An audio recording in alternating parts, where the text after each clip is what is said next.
Hi, and welcome back to Lists, a podcast where we count down our top picks in a variety of categories as a springboard into deeper or dumber conversations about art, media, and popular culture. I'm Scott Cassidy. I'm a filmmaker, screenwriter, and our pod's expert on all things cinematic. And I'm Colby Cuppertle, writer, English teacher, and Lists resident expert on all things literary. All right, here we go again. It's go time. All right, so as we like to do every episode on this podcast, we will start by going over anything from previous episodes, feedback, anything like that. Unfinished business, etc.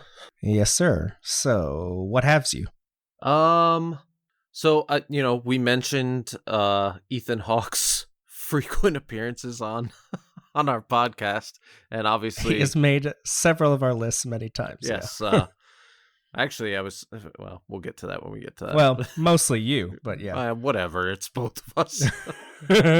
Anyway, obviously Mr. Hawke, the invitation is open, but it was pointed out to me. Oh, I thought you were about to say he reached out to me. No. Oh man, that would have been amazing.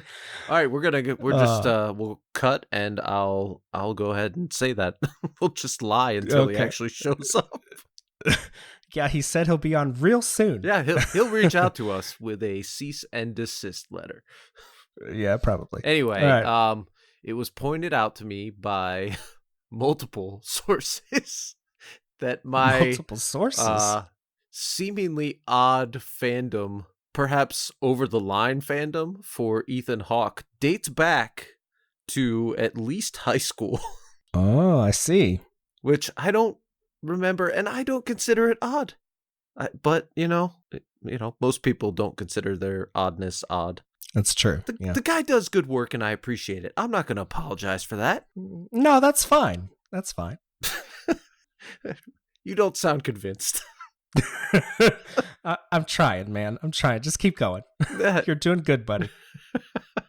I got nothing left to say about it. I'm not apologizing. Oh, that's it. Oh, that is okay. It. That's a hard it. All right. Sure. I am with you, bud. Oh, whatever, jerk. Very healthy, creative admiration. I don't think I even knew who Ethan Hawke was when I'm in high school. I'm sorry, Ethan. I didn't mean to say that as an insult. You are still I'm pretty sure invited. I think you read multiple novels by him by the time you were in high school. In college. And he only had 2 novels, and one of them, I said this, and you've read them all. I read both of them.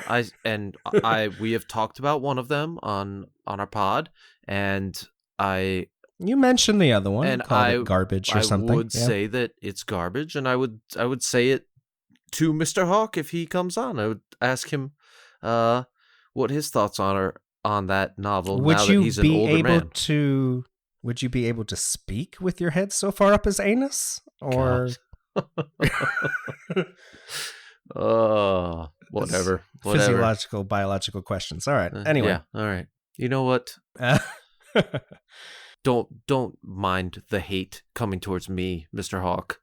All right? You are still a revered and welcome guest. Oh, absolutely. I like him too. All right. So now that we've gotten our Ethan Hawke appreciation segment out of the way. Yes. I have a little bit of feedback, and this is from something that you said to me off the air after we finished last episode. So last week we did our top 5 airport paperbacks. A good episode, I must say. And I mentioned to you after we finished recording that I'm not reading as much as I would like lately.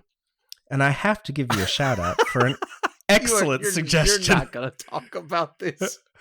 I had to bring it up. It was so great. Don't.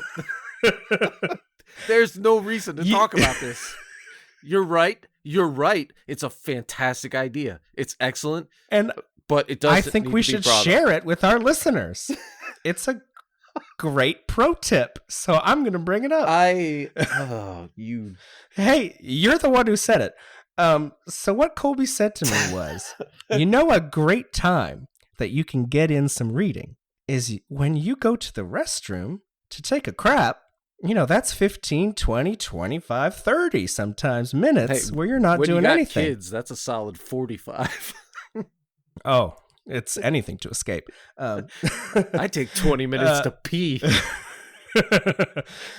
But yeah, Colby said, why don't you just, instead of your phone and mindlessly scrolling through nothingness, just grab your book when you go in there.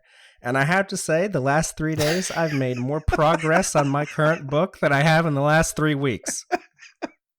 I will verify that you sent me a very excited text message, I'll add, about this new strategy and how happy you were with it. I'm making progress in my book, man. I just thank you so much for a wonderful idea. Oh my God. There goes our listeners. Well, if they're going to the bathroom to get some reading done, then that's okay. You know what? It's a pro tip. I'm not going to lie. Hey, it's working. And you know what? I'm not going to act like I haven't said this before. Like, my students always tell me that they're too busy to read. I'm too busy to read. I'm too busy to read.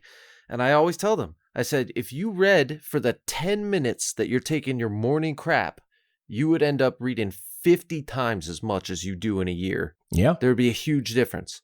But no, you got to go in there and play Candy Crush or whatever the 2019 equivalent of that is. Yeah, that's a little old reference there, man. But whatever. Okay. Put the phone down, pick up a freaking book while you're taking a crap. No, I got to say, great idea, and I thought it was worth sharing. And it's like, don't pretend you're not on your phone, all right? Don't be all like hoity-toity. Oh, we're all on our phone. Don't be feeling superior to us, all right? Nobody's going in there cold, staring at a wall. Back in the olden days, people were reading labels on the aerosol spray or whatever. They were desperate. All right. Well, anyway, that was my feedback from last week. That's not feedback. Oh my God. I thought it was important, and I'm glad we talked about it. All right. Whatever. So, you know what? It's really effective. Just be prepared. Your legs will fall asleep. So. That's all right. It happens to me on my phone anyway, so I might as well be doing something a little more productive. What have you been reading? I'm still on My Struggle. Oh gosh. Yeah, you're reading My Struggle while you're taking a crap. It is. It's all a struggle. My whole life is a struggle. I swear, every time I see the cover, I mentally say to myself, you and me both, Carl. You and me both. Oh, the 6th finally came out in paperback, and it came in the mail the other day, and I spent 10 minutes just holding it in my hands, smelling the pages. I cannot wait. What just a masterpiece. Oh my goodness. I'm enjoying it, and I'm actually making progress now, so all is good. And speaking of books, so you mentioned in our last episode, airport paperbacks, right? Very high up on the list for you was the sci-fi horror novel Annihilation. Oh, yeah. Mm-hmm. And I'm cleaning my classroom the other day, and I just see a book kind of hanging off the shelf kind of awkwardly. And I walk over, and it says on the cover, Annihilation. And I went, what? There's no way this would be, in a classroom like that. I mean, just seems maybe even as a paperback, an airport paperback, just maybe a little highbrow. I don't know. I haven't read it, so I have no idea. Yeah. But anyway, it was there. It was left over by the teacher who had the class before me. And there you go. I mean, if she wants it back, she can absolutely have it after I read it. And I promise I won't read it on the toilet. Hey, you can. Whatever gets it done, man. Oh, that's not sanitary. Yeah, I suppose then you should buy her her own new copy. Well, I'm not going to read it there. Oh, okay. Fair enough. Most of my reading gets done on my couch. Oh, fancy. Yeah. I like to spread out, lay down. Okay. All right. Yeah. I got to get comfy, man. All right. So I guess we should move on to this week's list. Yeah. At long last. Yeah. We're doing our top 10 TV couples. We didn't have too many rules for this one, right? We said we can do more than one from the same show, which I'm sure you did because you're lazy. It's not laziness. It's not laziness. It's greatness. And there was some disagreement about that, but I put my foot down. and with good reason. All right, for whatever. And then we did say we're talking romantic couples, right? Yeah, and it actually ended up being hard for me to because there were some bromances, and what's the female equivalent of a bromance? I would love to know the answer to that. A galmance? I don't know. That's terrible. Doesn't flow. Yeah. No, it doesn't. What is it? Damn, because there are some good ones. There are great ones. Oh, yeah. Yeah. Huh. Anyway, if you know the answer to that, please send it in. I'd love to work that into my vocabulary. Yes, please. Anyway, so yeah, there were definitely some friendships that were so extremely close that it was tough to leave them off. Like JD and Turk from Scrubs was a painful leave off for me. Oh, okay. But obviously we knew the rules. These are romantic couples. We were pretty firm on that. We were. But you know what we forgot to settle once again? We always seemingly forget to talk about this, is how we're going to order this. So I went ahead and anticipated what you would say, and I ordered mine by least to most interesting couple, not like quality of the show that they are from. I assumed that that's what you wanted me to do. Yeah, I mean, I think that there are certainly examples of terrible shows that have these two characters who are excellent, or one character who's excellent. So, I mean, that's reasonable. I wouldn't base it on the quality of the show. And okay. I think I definitely have shows that I would put lower on a list of top shows. Oh, okay. Above, I have couples from those above couples from ones that, you know what I mean. Right. So yeah, all right. You did read that correctly, I would say. Okay. And I think the other aspect of that is it's not necessarily like, oh, they make the best couple because their love is pure or whatever, it's... Oh, no. It's... I have some romantic couples on here that are train wrecks. They're more fun. They're more realistic. It is, yeah. That'll cost me. Anyway, for those of you, if this is the first episode you're catching, so much of this it's personal, and a lot of it, I do occasionally get messages about stuff that we left off, and people are absolutely right, but a lot of times what they're saying I left off is something that the only reason it's left off is I haven't seen it, I haven't encountered it. I know of it. Yeah, I mean, I haven't. We certainly have not seen and read everything. So I am but a man. Yeah. I do want to mention, I guess, before we get going, quickly, if you'll indulge me. I suppose something. It's the first, I don't know, glaring flaw in my list was staring right at me after I finished, and that is I was unable to find a same-sex couple to put on my top 10. I felt the same way. Yeah, I thought. Oh, okay. I do. Here's the thing. I think we're kind of just entering the era where same-sex couples are more complex, more interesting, more present. Yeah. And so for me, like I definitely had on the bubble, and I don't watch the show enough, which is why it was on the bubble. I don't even watch the show enough. That was a lot of cases for me to know their names specifically. But the couple on oh my God, why am I blanking on the name? Modern Family. Oh, Cam and Mitchell. And Mitchell, right? Like thank you. Yeah. They're a great couple, and they're hilarious. Yeah, I thought about them. I don't really love Modern Family that much, and I've seen what I've seen of it. I really enjoy. I've seen maybe 30 episodes. It just wasn't enough to make my top 10. Yeah, right. It's what I've seen of it was not enough to make my top 10. But the broader point being, I think that if we did this list again in a year, it might be different. Yeah, I hope so. I've seen only the first 2 seasons, I think, of 6 Feet Under, and I know a lot of people really like David and Keith from that show.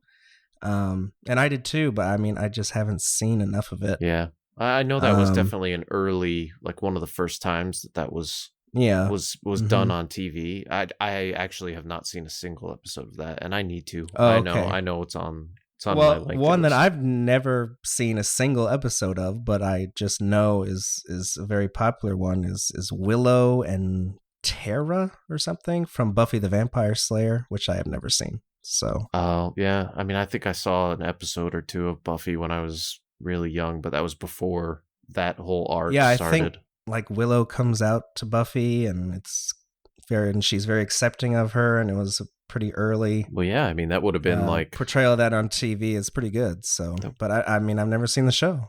Yeah, right. And so, and I think the other part of it is it's not an avoidance of shows where that happens. I certainly don't do that. No, it's the unfortunate reality of TV in America is that there aren't too many. Yeah, you don't have much to choose from, and it's and unfortunately, for a long time, the ones that you did were very kind of just run of the mill, and they deliberately kind of made them milquetoast, palatable, to kind of just to kind of let's make these characters as simplistic and unassuming as possible so that they don't get the complex no one gets arcs. Offended, right?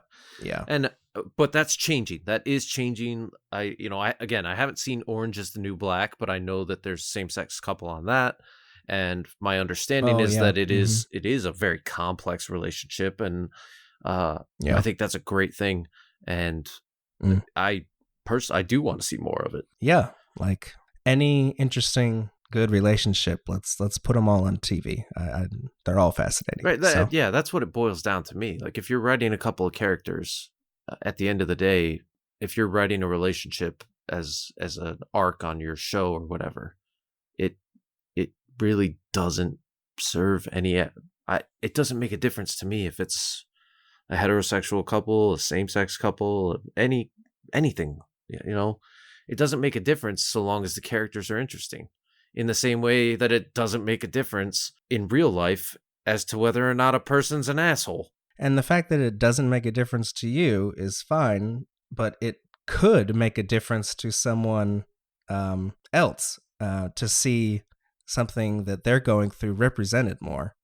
So absolutely, instead of just being neutral, why not, have some more to have some positives, Yeah, I think leaning into it is a good thing just because it's so important, and this is just demonstrated over and over again in psychology and all of that, just how much it means to people to see people like them in popular culture. The difference it makes is monumental. And yeah, absolutely. I want to see more of that. I don't want, just because, I have 2 kids. I don't, they're going to grow up obviously with all of the privilege associated with being middle-class white kids of a teacher, but who knows who they're going to fall in love with and all of that. And I don't want them to feel like that's uncharted territory. They don't have to they don't know how to navigate. They don't have any, I don't want them to feel like that's something to be hidden. Yeah. Agreed. All right. Well, I just, that was a glaring thing that I felt like we should probably mention up top. I think I'm glad you brought it up because I do think it's important. Okay. And I think that our lists represent the times and represent our personal tastes. But like I said, if we did this in a year, I would have to imagine it would look different. I have to imagine it would. Yeah. All right. Well, on that note, let's go ahead and take a break. And when we come back, we will start the countdown. You're listening to Lists. This podcast is so much more fun when we get to interact with you. So send us your lists. Tell us when you agree or disagree with ours. Send us ideas for future topics you want us to do an episode on. You can do all this by emailing us at listthepod@gmail.com. That's liststhepod@gmail.com. You can also talk to us on social media. Twitter, Facebook, Instagram, all of them are @liststhepod. And you can always find every episode of this podcast, links to all of our social media, direct links to our sticker pics, and all kinds of other fun stuff on our website, liststhepodcast.com. And now let's get back to our top 10 TV couples. All right, and we're back. We're ready to kick off top 10 TV couples. Scott, I believe it's your turn to go first. All right, I think so. All right, I'll take the reins. Let's hear it. So I'm starting us off with a classic. Oh. And if you've listened to previous episodes, you have maybe caught on that I was a frequent Nick at Night watcher growing up in middle school and high school. So I've seen a lot of old stuff. And talk about like the all-time old one. No huge surprise having seen the show. I have to get them on my list. That is Lucy and Ricky from I Love Lucy. I was wondering if we were going to see like a Dick Van Dyke and Mary Tyler Moore, or and obviously Lucy and Ricky are the standard. But I was curious. There we go. No, I had to go Lucy and Ricky. So the show, in case you don't know, I Love Lucy, was on CBS from 1951 to 1957. 6 seasons. There were like 180 episodes or so. The show starred, of course, Lucille Ball and her real-life husband, Desi Arnaz, as Lucy and Ricky Ricardo. So Lucy, is a middle-class housewife in New York City, and her husband, Ricky, is a band leader at a nightclub. And the show is like a series, like every episode, she's like scheming, trying to become a part of show business, trying to get in his nightclub, trying to sing. And it's him constantly trying to fend her off because she's terrible, and not insult her in the process. Not insult her to a 1950s standard of not insulting her. Well, right. And it's this, hilarious back and forth and scheming against each other and with each other. But at the end of the day, they're always together and love each other. And I mean, it's a classic show. Lucille Ball is a force. And it's just, I had to get them on there. I think that's a great pick. And every once in a while, I'll catch an episode of I Love Lucy now. And it holds up. It does. And one other thing that really stands out to me every time I see it is Lucille Ball was really a trailblazer. I mean, because... Oh, man. I mean, this was not, to the moon, Alice. Like, she was given as good as she was getting. She would... Oh, for sure. She would call Ricky out. She would prank him. Most of the time it was Lucy trying to prank Ricky, and the prank backfired in her face, and Ricky outsmarted her or whatever. But yeah, two hilarious results. But there were definitely times where she and Ethel got the best of Ricky and Fred, and for sure. It certainly is not a modern standard of what a relationship should look like, but and what gender roles. Their bedroom has 2 detached full beds, right? That they go and sleep in separately. Yeah. Oh man, but yeah, I really do. I think there was a lot of kind of inching towards that line that she was doing, whether consciously or unconsciously. I don't know. But it's impressive to me when I watch it how well it holds up comedically and how well it holds up just to watch it as an artifact from that era. Yeah, well ahead of its time. And I mean, beloved when it was on. It was the highest rated show on television, let alone comedy. Really? Sitcom. In fact, it is one of only 3 shows to ever end being on top of the ratings. Only the Andy Griffith Show in 1968 and Seinfeld in 1998. Yeah. I always remember that because of Jerry Seinfeld's interview with Larry King. Yeah. Did you ever see that? I did. Larry King very painfully asked Jerry if So why'd you get canceled? Jerry was sorry. Are you serious? Are you serious? We were number 1, Larry. Number 1 show on TV. Yeah. How do you not know this? He just obliterates him. I know. Oh man, yeah, it's fantastic. Anyway, that's impressive. Crazy. Like there was one episode in like season 2 or 3 that like 71% of every television in the country was turned on and watching I Love Lucy that night. It was a humongously popular show. I mean, even when you put in perspective that there were like 3 channels, that's impressive. Still. Right. Like, yeah. And I gotta say, definitely holds up. Like, obviously the famous, when she does the TV commercial for the Vitamita Vegemin, is absolutely hilarious now. Like, Lucille Ball, gosh. You ever see her on any of the roasts? Yes. The Dean Martin roasts? Oh, yeah. Oh my God. She was so good. Oh, yeah. All-time classic. Legend. So anyway, yeah. Lucy and Ricky from I Love Lucy. You got to respect the classics. All right. Yeah. I like it. Good pick. All right. So coming in at 10 for me is from a show we've mentioned. It was a bubble show on my top 10 TV comedies. It's from the show. I have a guess. Oh, you want to guess? Yeah. Okay. Well, I feel like now I'm cheating because I heard you starting to make an N sound. So I'm going to guess it's Cece and Schmidt from New Girl. Dude, that's pretty impressive pickup of the N sound. Really? Yeah. Holy crap. Like, do you have a camera in my room here? Like, creep.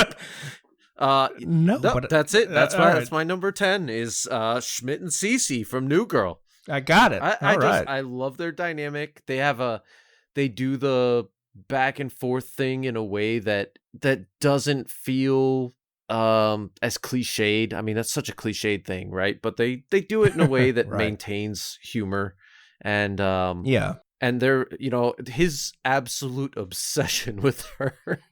And yeah, it's funny. I mean, they really play well on just the mix. What I like about them is that their chemistry is so grounded in like a physicality. Just how much Schmidt enjoys making love to this woman. That like essentially her body becomes his religion, and she is this temple to which he goes to worship. But that's not the extent of it, right? He's a very completely sweet in love with her relationship as a human being, and it evolves because at first she hates his guts. I mean, it's pretty standard fare. Well, it's classic TV stuff. Yeah, classic TV stuff. Classic TV stuff with a really good, fresh twist on it. And I don't know. Yeah, like, and fun performances. I agree. Yeah, you can't watch that show and not laugh at. I think Schmidt is hilarious. Oh, me too. And it's interesting that they are not the main characters. They are side characters. And not the main couple. Not the main couple. But I agree, it is my favorite couple in that show. Huh. Oh, all right. Good. Yeah. So that's my 10 is Schmidt and Cece. Yeah. I like that a lot. Makes sense. I'm glad I guessed it. That was cool. Yeah, you got that. That was not bad. All right. Well, I'll move us right along to number 9. So I think you've seen this. This show aired on NBC, started in 2006 and went through 2011. And I'm talking about America's Mom and Dad here.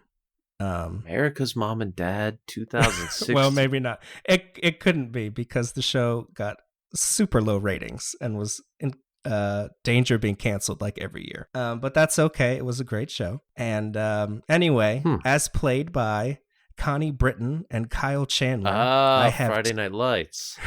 There you go. I have Tammy and Coach Eric Taylor from Friday Night Lights. They were a bubble couple for me. Oh, okay. The only reason they didn't make it is that I've only seen the first season of Friday Night Lights. Oh, you're missing out. I know. I like Kyle Chandler's work a lot. Connie Britton's always good, except in that Nashville show. I really found that annoying. I haven't seen that. I've caught an episode or two while visiting my mother, and guess I'm glad I missed that. Sorry, one. Mom. Right. It's freaking awful. But anyway, go ahead. So anyway, Friday Night Lights is it's high school football in Texas, which you and I know a little bit about. We know a little something about that. Considering we went to high school in Texas and you played on the football team. Well, briefly and the JV team. Yeah. Inconsequentially. Yes, I know. But man, the show gets that so right, I gotta say. Yeah, it definitely nails the experience of holy crap. Yeah. It's funny being a high school teacher in Michigan now, and I teach football players all the time and their practices and the games, and I don't mean this as an insult, but like I legit, the first time I went to one of my high school's football games, I was trying to find the actual field. And I was like, okay, there's the practice field. So where are we playing the game? Where's the stadium? I mistook it's not Texas, buddy. Our football not field Texas. for the practice field. And that's not an insult to my school. It's just like, it's just the reality. Like our school we played in a, your school now is normal. High schools in Texas are not normal. That's exactly it. There are high schools in our district with like 50,000 seat stadiums with multi-million-dollar scoreboards. Oh my god! For a high school. Yeah, I mean, we played games. We played games in the Astrodome regularly. Yeah. Probably still have scars from that freaking turf.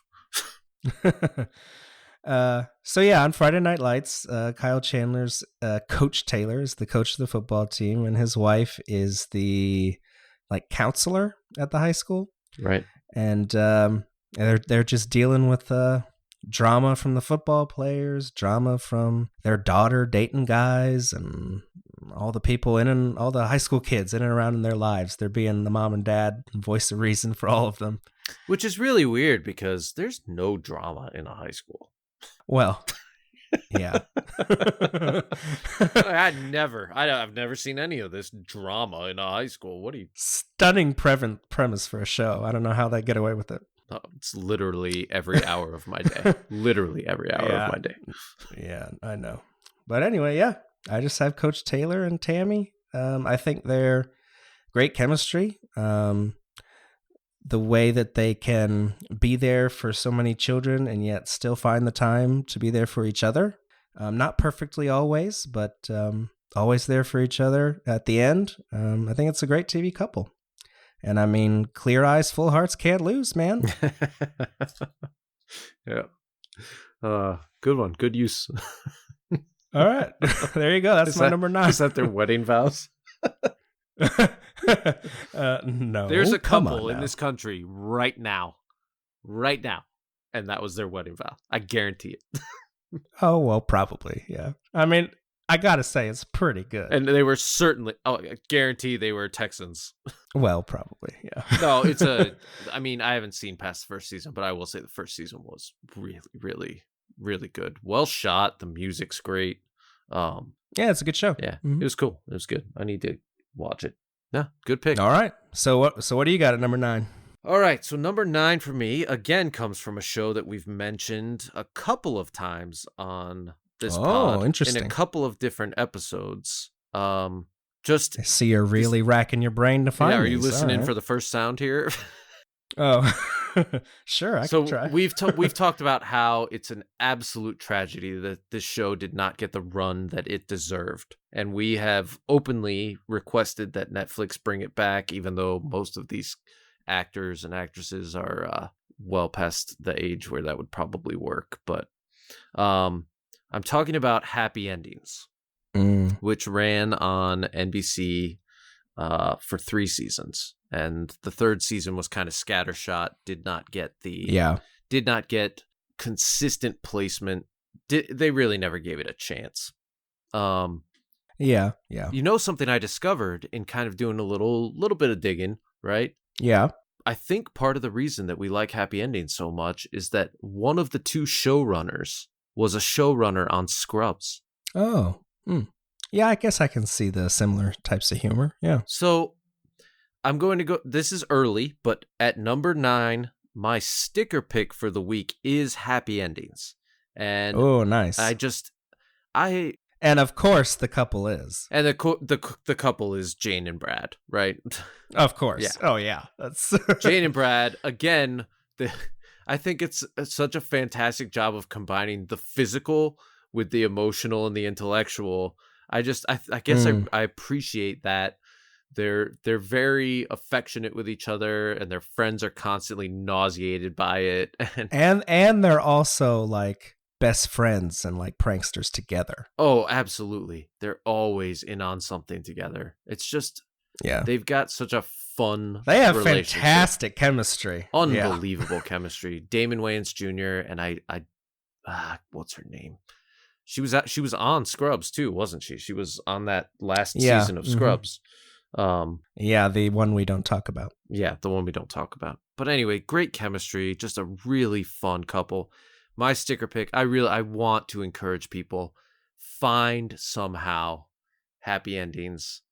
It's a great show. It's really, really funny. And you just care about these characters. They're goofy. Yeah. I think it perfectly captures what it's like to be in your 20s, your late 20s, maybe early 30s in a city. And maybe that's why I like it so much, is that it's set in Chicago. These are characters who are in their mid to late 20s and early 30s, maybe, in Chicago. And I was in Chicago for my 20s and early 30s. So but I don't want that I don't feel like that's why I really like that's this. not a prerequisite. Because you were not, and you like it. I loved it. Yeah. It was honestly a bubble for me for this episode. I just, it was too short of a run. I couldn't get him on there. Yeah. I think for me, it was a bubble for a while, and then I just kept coming back to, I love that couple too much. I got to get them on there. Yeah, they're so much fun together. Oh, man. So yeah, great pick. Sticker pick for the week. Excellent sticker Happy pick. endings. Please check it out. That's one that I feel very confident people will enjoy. Probably more younger people than, Well, maybe. You never know. You never know. But yeah, give it a shot. Really good, really smart humor mixed with goofy humor. It's well done. And just in case you're a first-time listener, the list sticker is what, Colby? The list sticker is a pick that we make for not necessarily what we consider to be the best work of art that we're considering or talking about. It's the thing that we have decided this week we want to promote the most. Maybe it's because it's undervalued. Maybe it's because it's underappreciated. Maybe it's because, like with Happy Endings, it didn't get the run it deserved. For whatever reason, it's the thing on our list that we most encourage you to check out. That's right. Excellent sticker pick. I like it a lot. Thank you. All right. I guess I'm on to number 8 then, right? Let's do it. 8? Yep, 8. Okay. All right. So I almost feel like I have to apologize for this. Oh, boy. But I couldn't not have them on there. Back in our top 10 TV comedies of all time episode, this show did not make either of our lists. Even though you identified it as, when you talk to your current high school students, it is one of a couple older shows that are still watched by everyone. Are you about to say Ross and Rachel? Are you really? So Friends was such a popular show, and it was a good show. Like, I liked Friends. I've seen every episode of Friends. And I mean, the classic couple is Ross and Rachel, the classic will they, won't they? But that was really annoying. So no, it's Monica and Chandler from Friends. Oh, wow. Okay. Come on now, Ross and Rachel, get that out of here. We were on a break. Leave me alone. That's dumb. Oh my God. I think Friends does get unfairly crapped on a little bit now, just because shows have gotten so much edgier and more realistic. Absolutely. Like, it is ridiculous. Their apartments, their lifestyles in New York City. And their like, problems are goofy too. But and their problems are silly. And that's not even the best relationship Chandler had on there. Oh, of course it is. What are you talking about? It's Chandler and Janice. Oh my goodness. Okay, that's funny. But we're talking actual, nuance. Right? All right. I don't, I'm not in agreement on placing that high, but that's fair. That's your list. If you're going to pick one from Friends, it's got to be Monica and Chandler is what I'm saying. I did find the ending to Ross and Rachel satisfying. I think that it was. Which one? Which of the 17 endings did you find satisfying? Ending. Oh, okay. I did, I liked, one thing I did like about Ross and Rachel was the idea that you did know that they were always gonna come back together, which made it a little annoying at times. But there was one thing that I remember. I can't remember the exact way. I haven't watched Friends in so long. But Rachel did say something like Ross had misjudged something, or I don't know, and told Rachel that he thought that there was still a chance for them. And she said something to him along the lines of, when it comes to us, that door's always going to be cracked or open, And I thought that was a nice sentiment. Yeah, it's fine. Monica and Chandler are better. I mean, I liked that it wasn't right from the start. It kind of almost felt like it was the most organic beginning. And once they started, they stayed together the whole time. No annoying breakups and get back together. Yeah, that was nice. Well, there was the whole thing with Richard towards... It was just a tiny little scare with Richard when he was getting ready to propose to her or something. It was like an episode or two. And who can resist Tom Selleck? I mean, Tom Selleck and that mustache. Come on. If Tom Selleck had the mustache, he would have won. Well, he did, didn't he? No. Remember, it was it was a big thing that Tom Selleck went on Friends, and he went on Friends sans mustache. Yeah. Yeah, he would have won. But I also really enjoyed how at the beginning they were sneaking around and the other cast members one by one slowly catch them. Yeah, no, I will say that was one of the funnier times in Friends was the various characters finding out and them sneaking around. That was funny. And when Ross finds out and loses his mind. My best friend and my sister. It's like, we love each other. Oh, my best friend and my sister. Yeah, you know what? Oh, gosh. Come on, that's funny. Why am I suddenly thinking I might catch an episode of Friends? I shouldn't be thinking that. I don't know, but maybe I should. You never know. Friends is... You got to pivot. Pivot. Oh, man. That's pretty funny. Friends, when it is funny, it's funny. Real damn funny. And it's, to be fair, it's really not the writing. It's the cast and their performances and their chemistry off of each other. The writing's not impressive in any way. No. But I mean, that cast, they've all gone on from it. I mean, it was all obvious that they were stars, and to have them all together and with the chemistry they all had, it was really lightning in a bottle. And it makes sense that Friends has kind of passed the test of time. Yeah. I mean, and I think people forget that show was massive. Oh, it was very popular. Massive. Yeah. There was a humongous scandal. The finale of Friends, at the school I went to college at, we got our TV over an intranet cabling in our room, and the power went out in the middle of the Friends finale. Ooh. There were thousands of 18 and 19 and 20-year-old girls and boys freaking out. Oh my God, I feel so old right now. No, I know. But anyway, it's a vivid memory. I had forgotten that the Friends finale was when I was in college. Oh yeah, we're getting old, dude. Yeah, we are old. Wow, right on. Yeah. All right. Well, we can move on. We don't need to dwell on that. No, we definitely don't. No. Okay. We don't have time. We'll be dead soon. Oh, dear God. Right before we came on the air, you were talking to me about writing your will and testament. Legitimate something we were talking about before we decided to come on. That is true. Oh dear. All right. Let's move on quickly. What's your number 8? All right. Number 8 from my personal favorite show of all time. Oh my Lord. Get ready. Let me guess. Get ready for the run, buddy. Oh my God. All right. Which one will be down at 8? Yeah. I'm going to go with, I don't know. I mean, I assume you have 8 coming. So what is the 8th best relationship on Lost? There are I'm going to go Walt and Vincent. Is that it? That would be really disturbing. Oh, right. We said romantic relationship. Oh, my bad. Yeah, we're talking about a child and a dog. Creep. I'm going to go Desmond and Penny. Wow. All right. I'm getting freaked out. That's it? For real? Yeah. Holy shit. All right. If you can get all of my Lost couples in order, I'm going to be super impressed. You will owe me $5.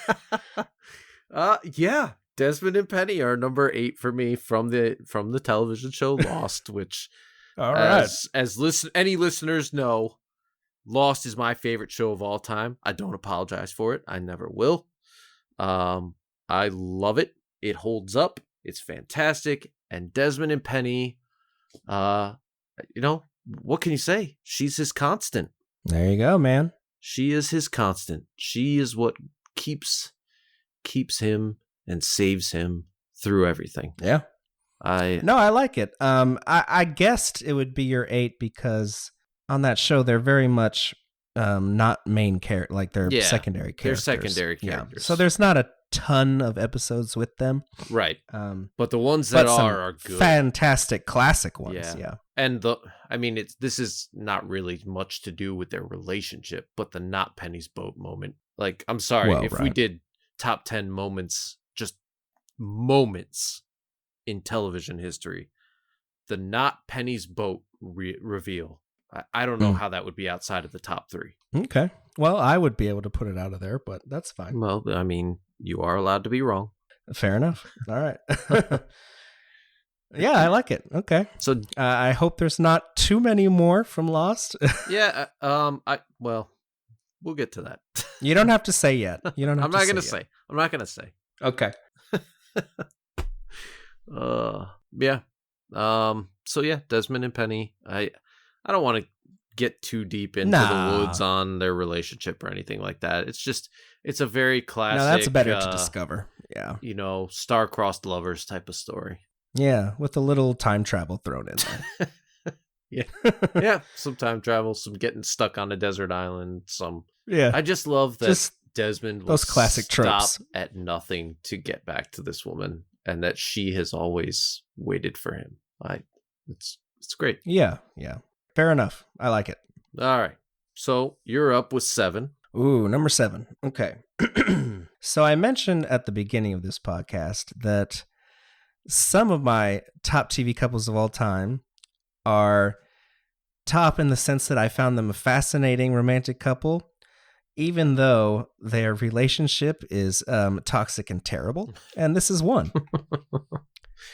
Let me see if you can guess this. Okay. This aired from 2007 through 2015. That's a pretty good run. 8 seasons. 92 episodes all told. But not a lot of episodes. Okay. No, they at the start of the series, they have been married for, I think they said like 7 years or so. But they do not remain married for the course of the series. Give me one more clue. You got. All right, this will give it away. It aired on AMC. Oh, Mad Men. Yeah, I have Don and Betty Draper from Mad Men. I thought about them. I did. Oh, okay. Yeah. All right, so that's as played by John Hamm and January Jones. Don and Betty start the series of Mad Men married, and by the end of season 3, they are divorcing. And seasons 4, 5, 6, and 7, they are not together. Spoilers, sorry. Not a healthy marriage. No. However, they're still, they have a relationship throughout the course of the show because they have 3 children together. Right. Sally and Bobby, and eventually the baby Eugene. And Betty gets remarried and moves in with her new husband, but she's still part of the show and a part of this fascinating couple. I think why I find it so interesting and why it's placed on my list is that it's such a terrible relationship and they're so bad for each other, but they're also kind of the only people who truly knew the other. I was hoping you were going to go there. Yes. Okay. And I think that maybe that's why they disliked each other so much, because they saw all the flaws in each other. Yeah.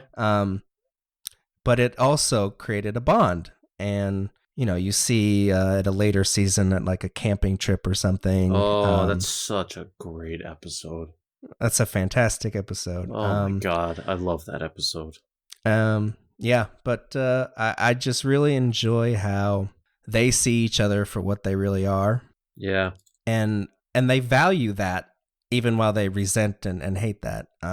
Anyway, it's a fascinating, complex, well-written, acted, kind of epic relationship, quote unquote. And like a lot of characters on that show, just really nuanced. Mm-hmm. Yeah, that's a great pick. It really is. They're okay. I'm glad you like it. All right. What's so beautiful about that? I mean, that dynamic is not beautiful because obviously it's very toxic, but it's the craft of it, the art of it is what I mean when I say it's beautiful. Yeah, that's why it's on my list. Yeah, is that you see repeatedly throughout the show, Don cannot stand Betty in many ways, and Betty cannot stand Don in many ways, and there are legitimate reasons for it, right? Sure, but they cheat on each other. And also they just get on each other's nerves. They're not who the other person wants them to be, right?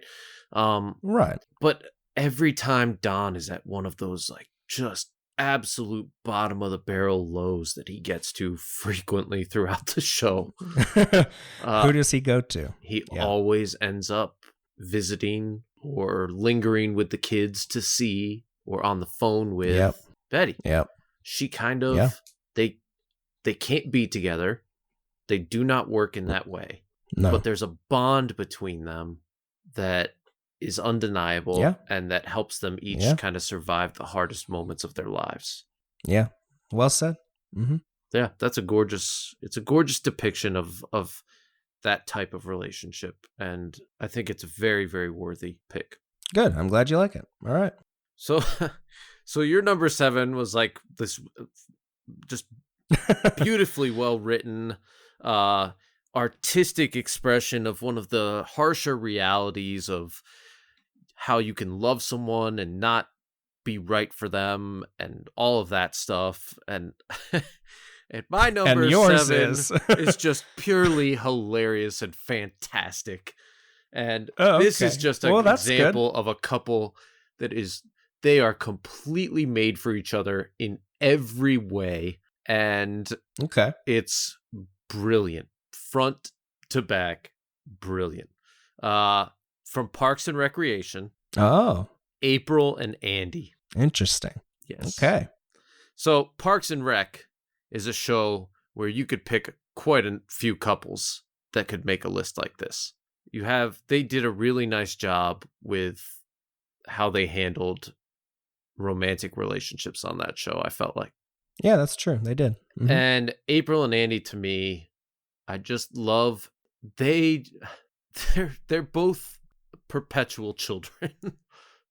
Well, yes. But who help each other grow up a little tiny bit. They just enough. Just enough. And I really love the fun they have with each other. I think it's so great. Like the Snake Juice episode where you first meet Burt Macklin. Yeah. Just the dynamic they have, it cracks me up. It's really, really good. And I like it. They're just a couple that they are able to just live in this kind of pure, joyous love for each other and have fun with it.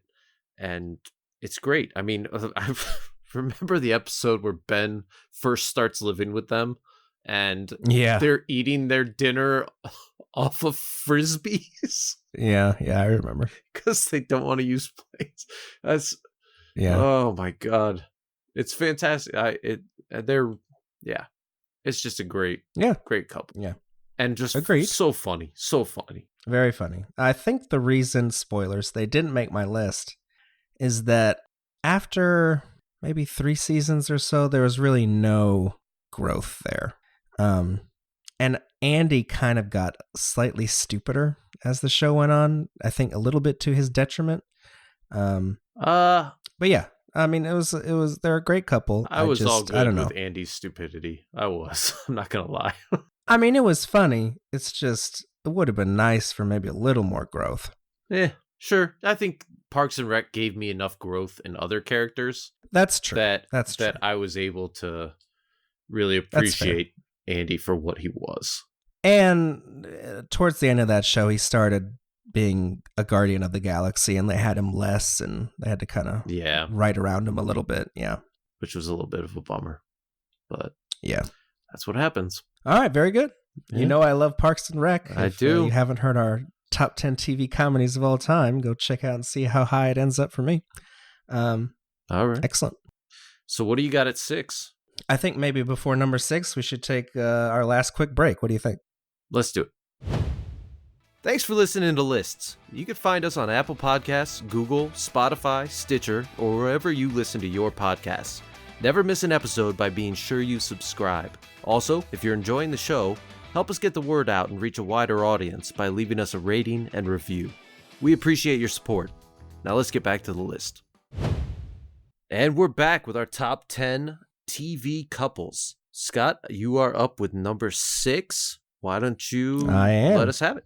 All right. So at number 6, I have, and I don't think you have seen this show. So the pilot for this series originally aired as a 3-hour mini-series in 2003. But then they ended up getting 4 regular seasons after that, and it finished in 2009. Mini-series that turned into a full series, ending in 2009, that you don't think I saw. No, I don't think so. Okay. Now this was during the time that I had already cut the cord. That's true. I was an early cord cutter. Very early cord cutter. That's true. So yes, you were very poor. Yeah.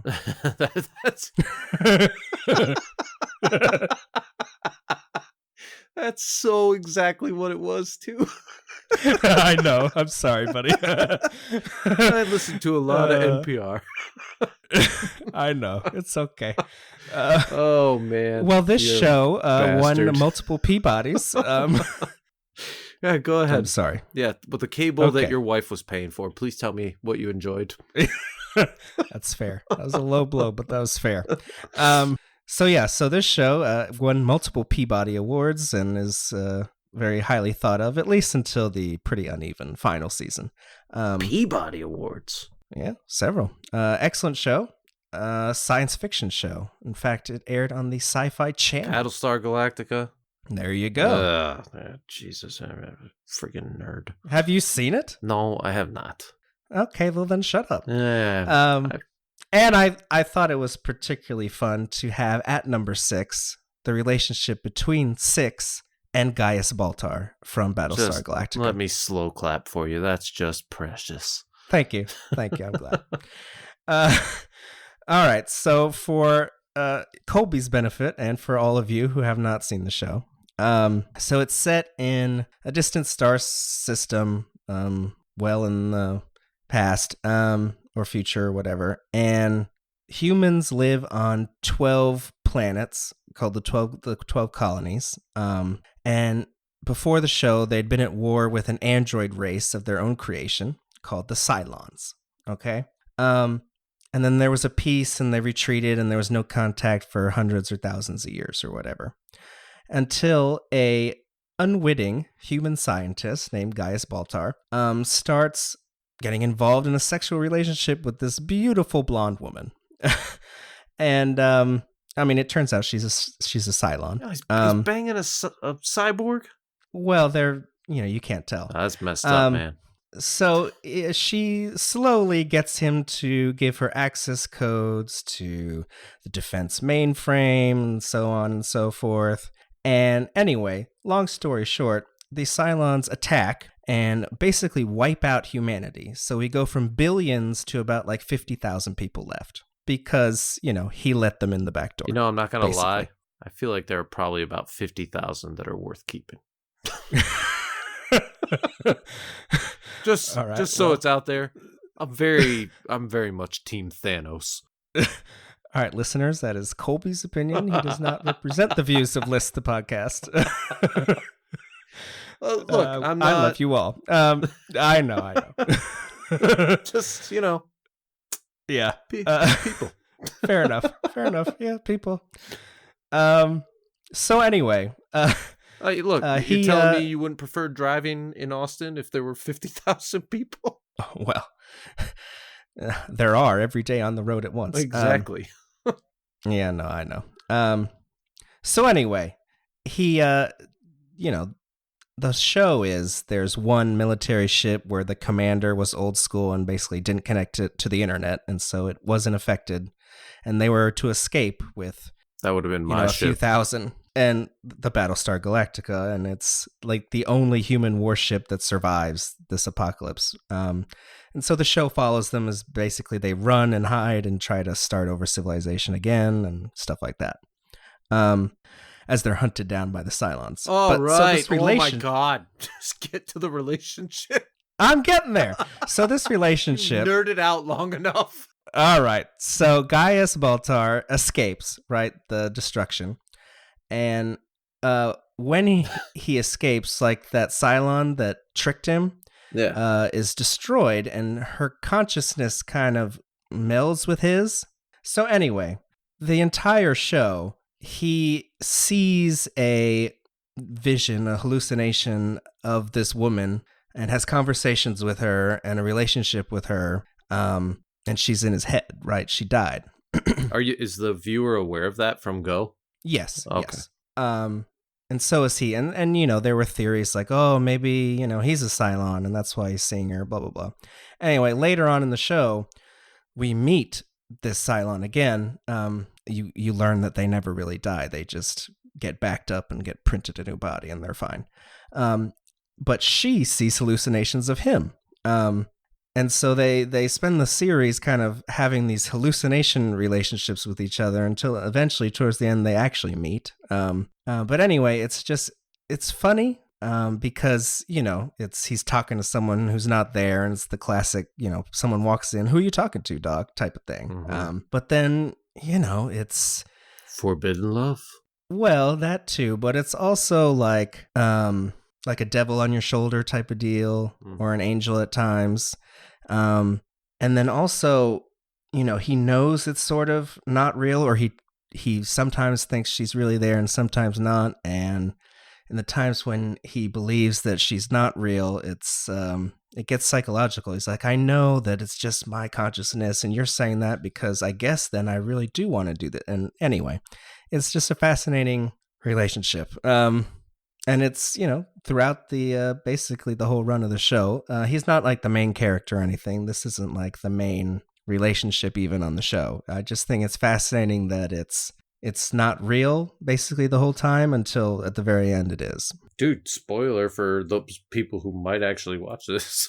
It's not a big spoiler. I promise.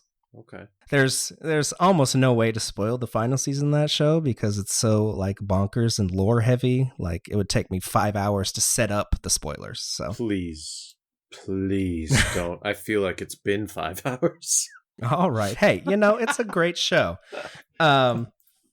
Won multiple best of whatevers, Peabody's. It was a great depiction and way to talk about a lot of interesting political and social and economic issues. It's very kind of a deep show, but anyway. It isn't. I mean, the way you describe the relationship is a fascinating concept that she kind of exists within him and around him, and knowing that he's haunted by this and she's not real. Right, but is there's an element of that I can certainly see. It's done really well, like that type of relationship with an imaginary ghost person that's haunting you. It's like that, but like actually done well. Doesn't always take itself too seriously, but can, and it's just and I enjoy it. It's not unheard of to hear this show or even this relationship spoken of in that way. I've definitely I've seen it on lists. Best shows ever, stuff like that. And I should probably mention played by Trisha Helfer and James Callis, who are very good. I don't know. I'm not familiar with either of those by name. Yeah. All right. So there you go. I have 6 and Gaius Baltar at 6. So say we all. Speaking of toxic relationships. Oh, okay. I love those. I think I have, for me, the ultimate toxic relationship at number 6. Toxically amazing. All right. What? Number 6 is also from Parks and Recreation. Oh. And it's Ron Swanson and Tammy 2. Oh, I like it. If you have not seen Parks and Recreation, Ron Swanson is a character who's very serious, very staid and stoic. And his mother's name was Tammy. His first wife, an older woman who I believe was his babysitter, was named Tammy. And his second wife was named Tammy. She's Tammy 2. Hence Tammy 2. Yeah, that's right. Tammy 2 refuses to take her talons out of Ron and frequently revisits his life to torment him. Her goal in life is to destroy Ron Swanson for reasons we really don't even know. We don't need to know. And Ron is completely incapable of resisting her feminine wiles. She has a power over him that is purely libido driven. And true. The episode where the middle of his mustache goes away and he's like, from the friction. Oh my God, it's hilarious. You trimmed your mustache. It rubbed off from friction. They're trying to get at each other through the jail cell bars. Yeah. Oh my God. It's funny stuff. The best part of that episode to me is when they show him the video he made for himself. Right. Like, do not. To snap himself out of the trance. He's like, I'm guessing if you're watching this, that you have once again fallen into the evil grips of that succubus. Whatever it is he says, I don't know, but it's along those lines. It's phenomenal. And he thinks that he's completely in love with her, and he thinks that it's going to work this time. And it's just, it's the ultimate hyperbolic version of a person being blinded by lust. That's true. And it's just, it's on this list because it's just so damn funny. Every single time those two are together, it is, it's comic gold. And we should say that they are played by real life husband and wife. Yes. Nick Offerman and Megan Mullally. That's right. Real life husband and wife play this couple to absolute perfection. You remember Leslie they go over because she sends Ron, I think it's like a library fine or something like that. He carries it over to the office, and she's like bent over getting something out of a file cabinet with her thong hanging out. And Leslie just goes, whale tail alert. Yeah. She has no idea how to handle this. Oh my God. It's fantastic. And Leslie, being the loyal and amazing friend that she is, goes with Ron to protect him. But that's true. She can't even, she can't handle Tammy because Tammy is such a dominant personality that she just, scares the hell out of Leslie. Mm-hmm. Even if you don't watch Parks and Rec, it's worth just going on YouTube and watching as many compilations of scenes from the two of them as you could possibly find. Yeah, it's pretty funny. It's excellent. Agreed. Yeah. Might be my favorite part of that show. Really? And there are a lot of things about that show to like. All right. Well, I guess that does it for the bottom half, right? That's the bottom half, yeah. All right. Well, I guess we'll call this a part 1, and we'll come back for the top 5. What do you think? Yeah, you're not going to want to miss it. Top 5 is going to be good, and you are going to hear Scott get real mad at me. Oh, my goodness. All right. Well, everyone wants to hear that, so we'll see you on the other side.